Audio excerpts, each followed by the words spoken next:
My channel your technical expert Udayan Ghosh. আজকে আমরা class 12 computer অ্যাপ্লিকেশনের নেটওয়ার্কিং চ্যাপ্টারটা থেকে আলোচনা করব। আজকেই হচ্ছে নেটওয়ার্কিং এই চ্যাপ্টারটির প্রথম ক্লাস। আজকে আমরা প্রথম ক্লাসে এই নেটওয়ার্কিং সম্বন্ধে জানব যে নেটওয়ার্কিং কাকে বলে, নেটওয়ার্কিং জিনিসটা আসলে কী, নেটওয়ার্কিং দিয়ে আমরা কী কী কাজ করতে পারি, নেটওয়ার্কিং দিয়ে কী হয়, নেটওয়ার্কিংয়ের গুরুত্ব বা প্রয়োগ কী, নেটওয়ার্কিং কত ধরনের, এই সমস্ত জিনিসগুলোকে আজকে আমরা জানব। ঠিক আছে, তাহলে চলো বেশি কথা না বাড়িয়ে শুরু করে দেওয়া যাক। দেখো, এখানে আমরা নেটওয়ার্কিং পড়তে গিয়ে অনেক প্রশ্নের সম্মুখীন হব। কারণ প্রথমেই বলে রাখি এই চ্যাপ্টারটা খুবই ইন্টারেস্টিং চ্যাপ্টার। কারণ আমরা বর্তমান দিনে নেট ছাড়া কোনো কিছু করতে গেলেই আমাদের নেটওয়ার্কিংয়ের প্রয়োজন হয়ে থাকে। ঠিক আছে, আমরা অনলাইনে ক্লাস করছি এখন, আমরা ইউটিউব দেখছি, আমরা হোয়াটসঅ্যাপ করছি, আমরা ফেসবুক করছি, ঠিক আছে, আমরা আরও বিভিন্ন ধরনের কাজগুলো করছি, সবই এই নেটওয়ার্কিংয়ের সাহায্যে। আমরা ফোনে কথা বলছি, সেটাও নেটওয়ার্কিংয়ের সাহায্যে। সুতরাং এই নেটওয়ার্কিং হচ্ছে আমাদের জীবনের সাথে এখন ওতপ্রোতভাবে হচ্ছে জড়িত। তাহলে এই নেটওয়ার্কিং যখন আমাদের জীবনের সাথে ওতপ্রোতভাবে জড়িত, তাহলে এই নেটওয়ার্কিং জিনিসটা কি সেটাও আমাদের খুবই জানা প্রয়োজন। তাহলে চলো প্রথমে আমরা জেনে নিই যে এই নেটওয়ার্কিং জিনিসটা আসলে কি। কম্পিউটারের অর্থাৎ আমাদের এই বইয়ের পরিভাষায় নেটওয়ার্কিংয়ের সংজ্ঞাটাকে কিভাবে লিখেছে সেটা আমরা দেখি। বলছে যে একটি কম্পিউটার থেকে অন্য কম্পিউটারের মধ্যে তথ্য আদান প্রদানের প্রয়োজন হয় তখন দুই বা ততোধিক কম্পিউটারকে পরস্পরের সঙ্গে যুক্ত করা হয়। মনে করো একটা কম্পিউটারকে আর একটা কম্পিউটারের সাথে বা দুই বা ততোধিক কম্পিউটারকে একে অপরের সাথে সংযুক্ত করার প্রয়োজন হয়েছে। কেন সংযুক্ত করার প্রয়োজন হয়েছে? না, তথ্য আদান প্রদান করার জন্য। তাহলে যখন একটি কম্পিউটার থেকে অন্য কম্পিউটারের মধ্যে তথ্য আদান প্রদানের প্রয়োজন হয় তখন দুই বা ততোধিক কম্পিউটারের এই ব্যবস্থাকে পরস্পরের সঙ্গে যুক্ত করা হয়। এই পরস্পরের সঙ্গে যুক্ত করার এই ব্যবস্থাটা কি বলা হচ্ছে? নেটওয়ার্কিং। ঠিক আছে, এই নেটওয়ার্কিং, তাহলে নেটওয়ার্কিং ব্যবস্থায় কী দিয়ে নেটওয়ার্কিংটাকে করা হয়ে থাকে? নেটওয়ার্কিংয়ের এই যে একে অপরের সাথে যে কম্পিউটারটাকে যুক্ত করা হয় সেটা কিসের সাহায্যে করা হয়ে থাকে? কেবেল বা তারের সাহায্যে অথবা বেতার ব্যবস্থার মাধ্যমে যুক্ত থেকে তথ্য আদান প্রদান করা হয়ে থাকে। কেবেল বা তারের সাহায্যে অথবা বেতার ব্যবস্থার মাধ্যমে যুক্ত করা হয়ে থাকে, যুক্ত করে তথ্য আদান প্রদান করা হয়ে থাকে। তাহলে নেটওয়ার্কিংয়ের একেবারে পুরোপুরি সংজ্ঞাটা কি? না, নেটওয়ার্কিংয়ের একদম পুরো ঠিকঠাক সংজ্ঞাটি হচ্ছে দুই বা ততোধিক কম্পিউটার যখন কেবেল বা বেতার ব্যবস্থার মাধ্যমে পরস্পরের সঙ্গে যুক্ত হয়ে তথ্য আদান প্রদান করে তখন কম্পিউটারগুলির সংযুক্তিকরণকে নেটওয়ার্কিং বলে। তাহলে নেটওয়ার্কিং কাকে বলছে? না, দুই বা ততোধিক অর্থাৎ দুই বা তার বেশি কম্পিউটারকে আমরা যখন কি করি, না যখন হচ্ছে কেবেল বা বেতার ব্যবস্থার মাধ্যমে পরস্পরের সঙ্গে যুক্ত করে কি করা হয়ে থাকে? তথ্য আদান প্রদান করা হয়ে থাকে। তখন এই কম্পিউটারগুলির এই সংযুক্তিকরণকে, এই যে কম্পিউটারগুলি কেবেল বা বেতার ব্যবস্থার মাধ্যমে যে সংযোগ করে তথ্য আদান প্রদান করা হচ্ছে এই সংযুক্তিকরণকে বলা হয়ে থাকছে নেটওয়ার্কিং। ঠিক আছে, এই নেটওয়ার্কিংয়ের গুরুত্বটাকে আমাদের এবার জানতে হবে।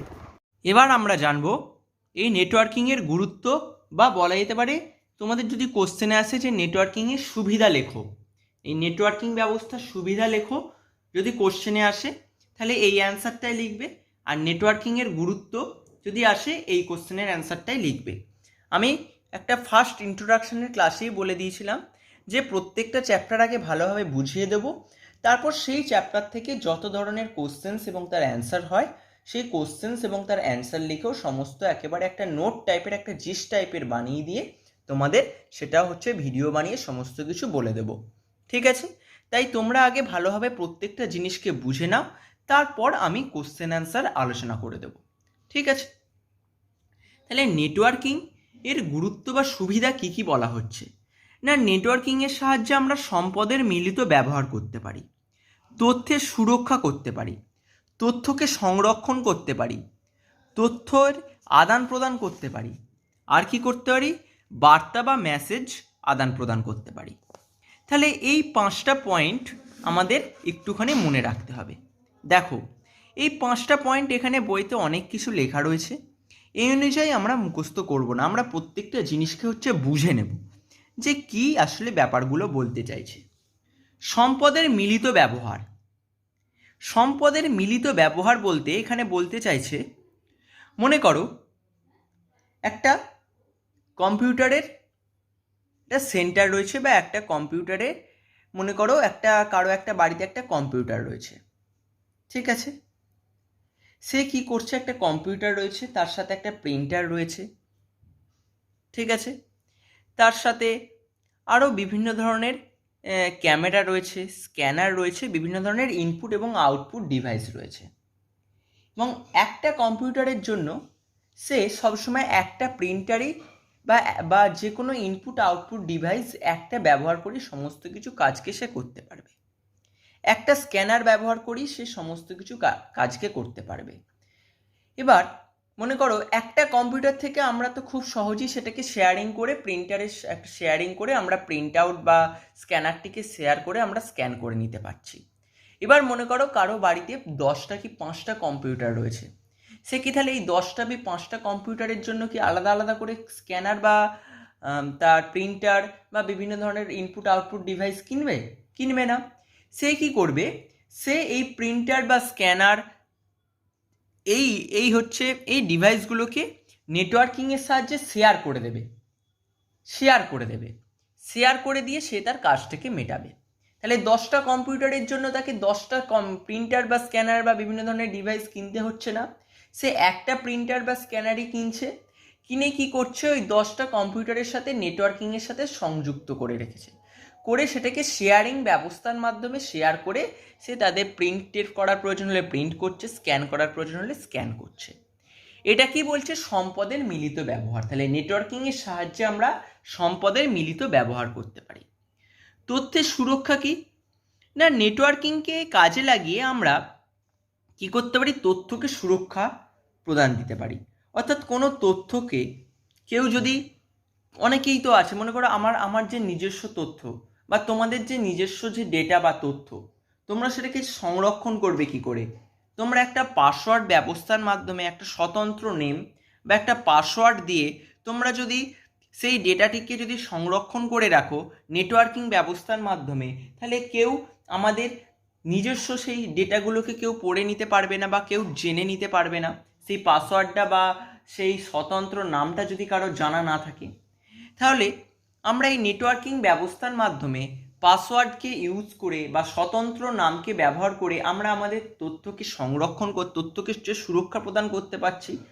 তথ্যকে সুরক্ষা দেওয়ার ফলে কি হচ্ছে, একে অন্যের তথ্য হচ্ছে জেনে নিতে পারছে না। তাহলে এইটা কি হচ্ছে, এটা হচ্ছে নেটওয়ার্কিং ব্যবস্থার ফলে এই কাজটা খুবই সুবিধা হয়েছে, তথ্যকে সুরক্ষা প্রদান করা যাচ্ছে। এরপর কি, তথ্য সংরক্ষণ। নেটওয়ার্কিং ব্যবস্থার মাধ্যমে আমরা তথ্যকে হচ্ছে সংরক্ষণ করে দিতে পারি। এর ফলে যদি নেটওয়ার্কিং ব্যবস্থা যদি কোনো অসুবিধা দেখা যায় বা নেটওয়ার্কিং ব্যবস্থা যদি বিচ্ছিন্ন হয়ে যায়, আমাদের পুরনো যে তথ্যগুলো আছে সেই তথ্যের হচ্ছে ব্যাকআপ থাকে, সেই জন্য আমরা আবার পুরোনোকার তথ্যগুলো হচ্ছে পেয়ে যেতে পারি এবং নতুন তথ্যকেও আমরা সংরক্ষণ করতে পারি। তথ্যের আদান প্রদান কি না, নেটওয়ার্কিং ব্যবস্থার মাধ্যমে আমরা তথ্যকে আদান প্রদান করতে পারি ইমেলের মাধ্যমে বা ফোনে কথা বলার মাধ্যমে, বা আমরা বর্তমান দিনে এই যে হোয়াটসঅ্যাপ ইউজ করছি হোয়াটসঅ্যাপের মাধ্যমেও আমরা কি করছি, সেখানেও আমাদের নেটওয়ার্কিংয়ের প্রয়োজন হচ্ছে তথ্য আদান প্রদান করার জন্য, বা ইমেলের মাধ্যমেও তথ্য আদান প্রদান করা যাচ্ছে। তাহলে কি হচ্ছে, এইগুলো এই ইমেলের মাধ্যমেই যদি তথ্য আদান প্রদান করি, তার জন্য আমাদের কিসের প্রয়োজন, নেটওয়ার্কিংয়ের প্রয়োজন। তাহলে এই নেটওয়ার্কিং আছে বলেই আমরা খুব সহজেই তথ্যের আদান প্রদান করতে পারছি ইমেলের মাধ্যমে বা যে কোনো ব্যবস্থার মাধ্যমে। এরপর কি, বার্তা বা মেসেজ আদান প্রদান। এটাও ঠিক তাই, যে এই নেটওয়ার্কিং আছে বলেই কোনো রকম আমাদের এই যে কাগজে আগেকার দিনে কী ছিল, আমাদের কাগজে লিখতে হতো, লিখে তারপর চিঠি পাঠাতে হতো, সেই চিঠি যেত, তারপর সে সেই চিঠি পড়তো, তারপর সে তার উত্তর লিখে পাঠাতো। বর্তমান দিনে কি হচ্ছে, বর্তমান দিনে আমরা এই যে বার্তা বা মেসেজ খুব সহজেই নেটওয়ার্কিং ব্যবস্থার মাধ্যমে প্রদান করে দিতে পারছি।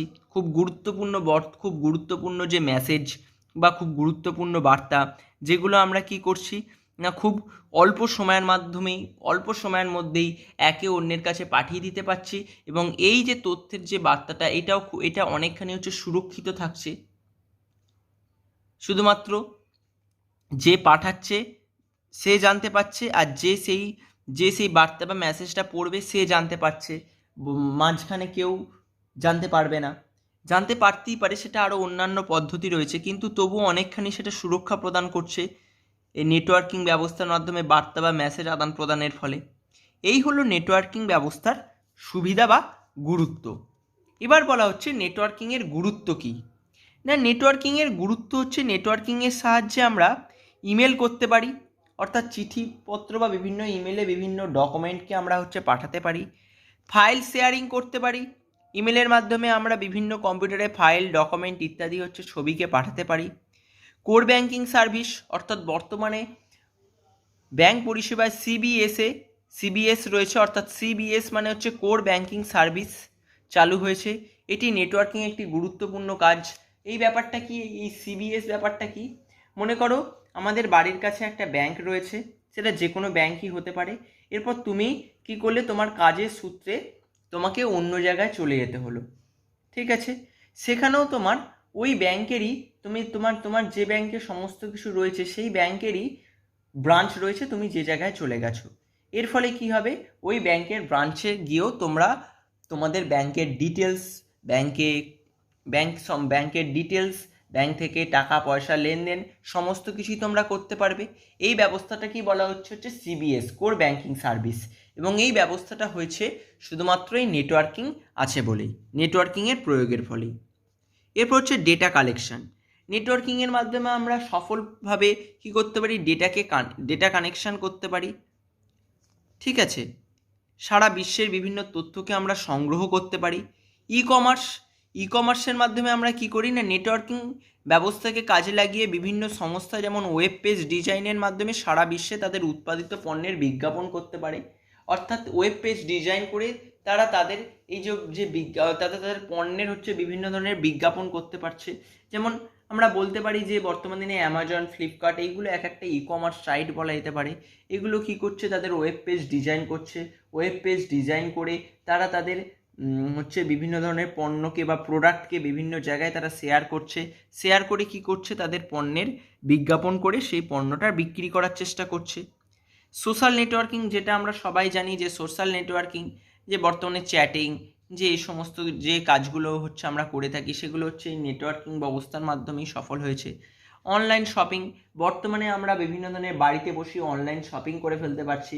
আমরা বাড়িতে বসেই ফেসবুক, অ্যামাজন, ফ্লিপকার্ট বিভিন্ন জায়গা থেকে বিভিন্ন ধরনের জিনিসকে কিনছি।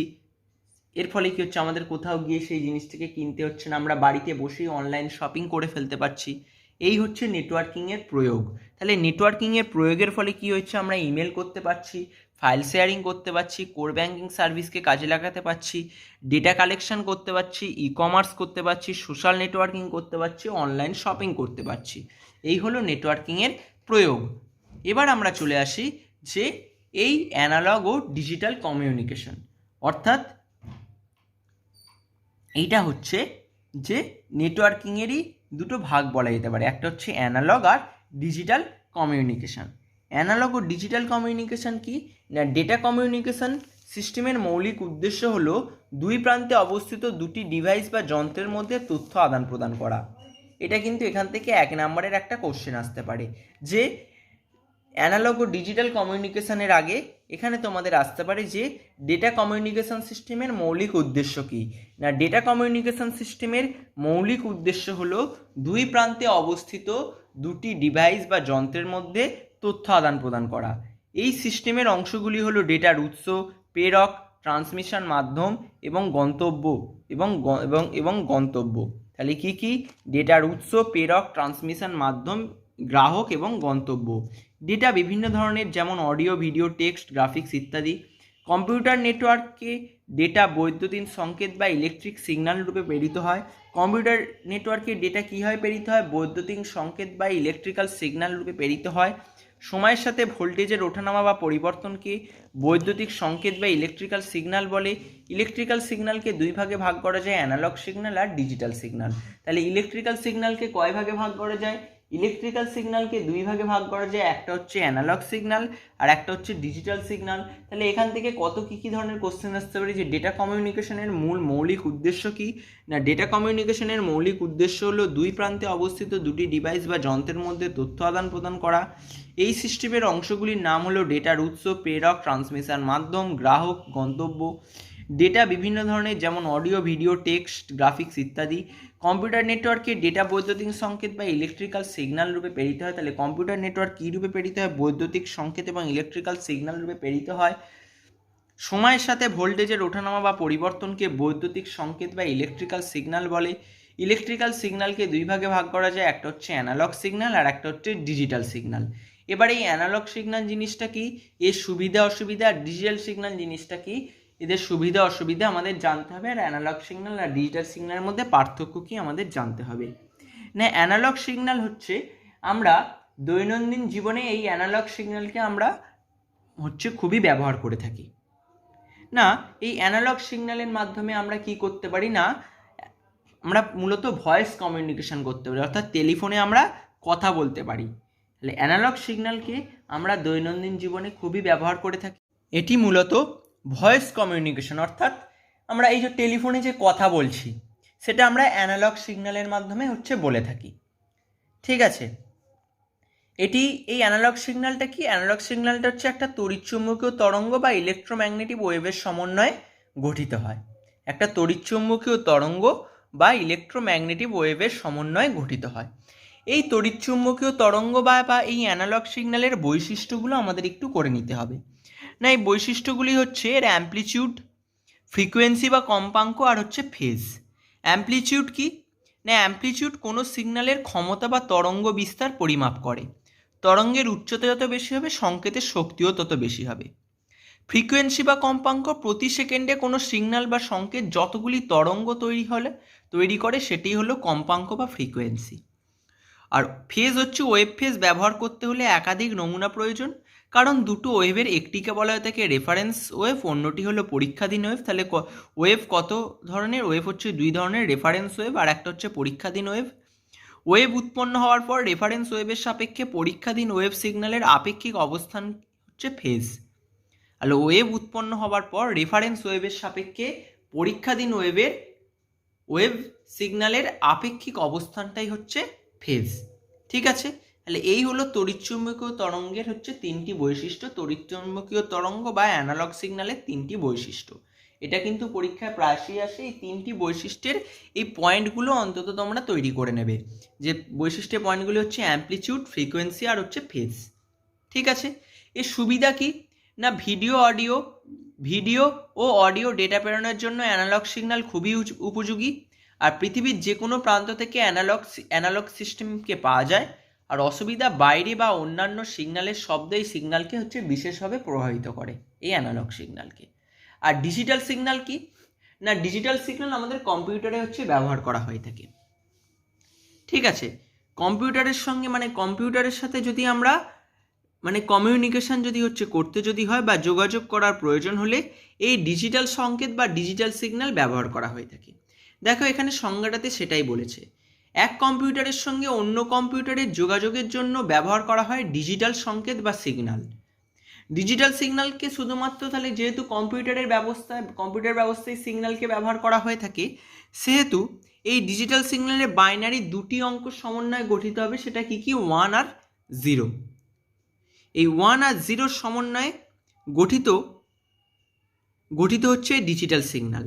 সমস্ত সিগন্যালই 0 এবং 1 এর সমন্বিত রূপে প্রেরিত হয়, 1 এবং 0 সমন্বিত রূপে প্রেরিত হয়। ডিজিটাল সিগন্যালকে দুই ভাগে ভাগ করা যায়, কারেন্ট স্টেট এনকোডিং আর state transition encoding. Current state encoding এর ক্ষেত্রে প্রতি মুহূর্তে ভোল্টেজের প্রবাহ দেখে নির্ণয় করা হয় সেটি 1 হবে না 0 হবে। যেমন 0 ভোল্ট ধরা যেতে পারে যে এটি বাইনারির 0, আর 15 ভোল্টের ক্ষেত্রে ধরা যেতে পারে বাইনারির 1। আর স্টেট ট্রানজিশন এনকোডিং এর ক্ষেত্রে উচ্চ ভোল্টেজ থেকে নিম্নগামী হওয়ার সময়কে যদি 0 ধরা হয়, নিম্ন ভোল্টেজ থেকে উচ্চ ভোল্টেজ হওয়ার সময়কে বাইনারির 1 ধরা হয়। এইগুলো একটুখানি তোমরা জাস্ট হালকা করে পড়ে নেবে, সেরকম কিছুই নেই। এখানে মূলত পড়ে রাখবে যে ডিজিটাল সিগন্যাল কাকে বলে, ডিজিটাল সিগন্যাল কি কি অঙ্কের সমন্বয়ে গঠিত হয়? বাইনারির অঙ্ক 1 ও 0 সমন্বয় হচ্ছে গঠিত হয়। ডিজিটাল সিগন্যাল কয় ভাগে ভাগ করেছে? 2 ভাগে, কারেন্ট স্টেট এনকোডিং আর state transaction encoding. Current state encoding এর ক্ষেত্রে কি হয় না, 0 ভোল্ট থাকলে সেটাকে বাইনারির 0 ধরা হয়ে থাকে, আর 15 ভোল্ট থাকলে বাইনারির 1 ধরা হয়।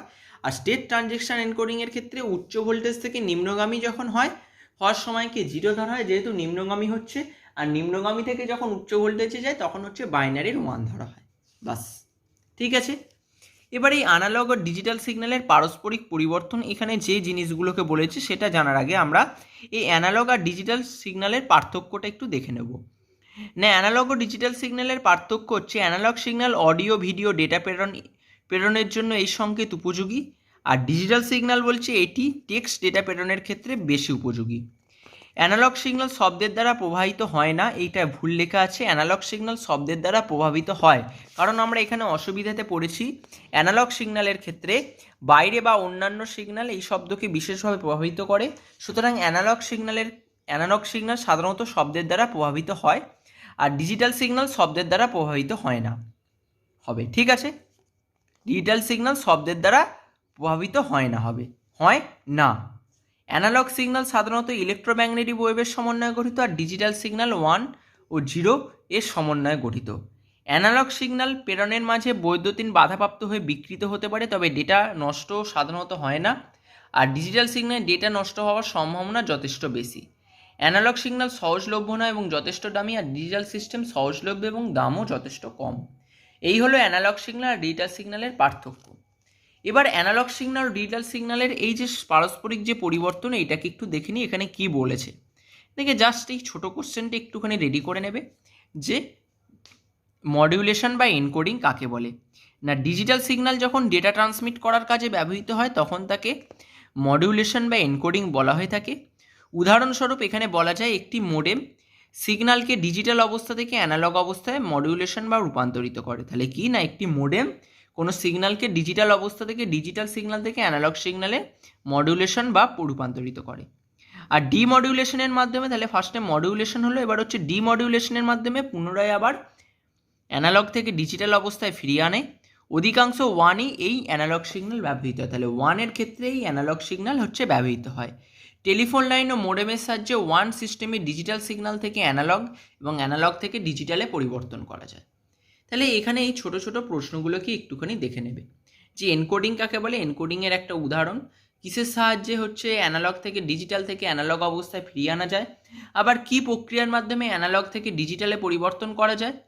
এই কাজগুলোকে একটুখানি তোমরা একটু পড়ে নেবে, এখানে আলোচনা করিয়ে দিলাম, অর্থাৎ এখান থেকে একটুখানি ছোট প্রশ্ন আসতে পারে। ঠিক আছে, এই পার্টটা থেকে। ঠিক আছে, তাহলে আজকের আলোচনা এই পর্যন্তই থাকবে। এর পরের ক্লাসে আমরা এর পর থেকে যেগুলো আছে সেগুলোকে নিয়ে আলোচনা করব, এবং এই পুরো নেটওয়ার্কিং চ্যাপ্টারটা আলোচনা হয়ে গেলে আমরা এখান থেকে বিভিন্ন ধরনের নোট দিয়ে দেওয়া হবে আমার এই চ্যানেল থেকে। আমি একেবারে পুরো প্রশ্ন এবং তার উত্তর নিয়ে আলোচনা করে দেব। প্রথমে আমরা প্রত্যেকটা জিনিসটাকে ভালোভাবে বুঝে নিই যে কী বলতে চাইছে, তাহলে আমাদের তারপর জিনিসগুলোকে আরও একদম পুরোপুরিভাবে তৈরি করে নিতে সুবিধা হবে। আমরা পুরো জিনিসটাকে আগে ভালো করে জেনে নিলে আমাদের মনেও থাকবে। ঠিক আছে, আজকের ভিডিওটা এই পর্যন্তই থাকবে। ভিডিওতে আর এখানে পড়ানোর সময় তোমাদের যদি কিছু কোশ্চেন্স যদি থেকে থাকে, আজকে যতক্ষণ পর্যন্ত পড়ালাম সেখান থেকে অবশ্যই হচ্ছে কোশ্চেন্স আমাকে করবে। যদি তোমাদের কোশ্চেন্স থেকে থাকে আমি অবশ্যই তার অ্যান্সার দিয়ে দেবো। আর ভিডিওটা কেমন লেগেছে সেটা হচ্ছে কমেন্ট করে জানাবে। আজকের ভিডিওটা এই পর্যন্তই। ভিডিওটা ভালো লাগলে please like, share and subscribe. Thank you very much for watching this video.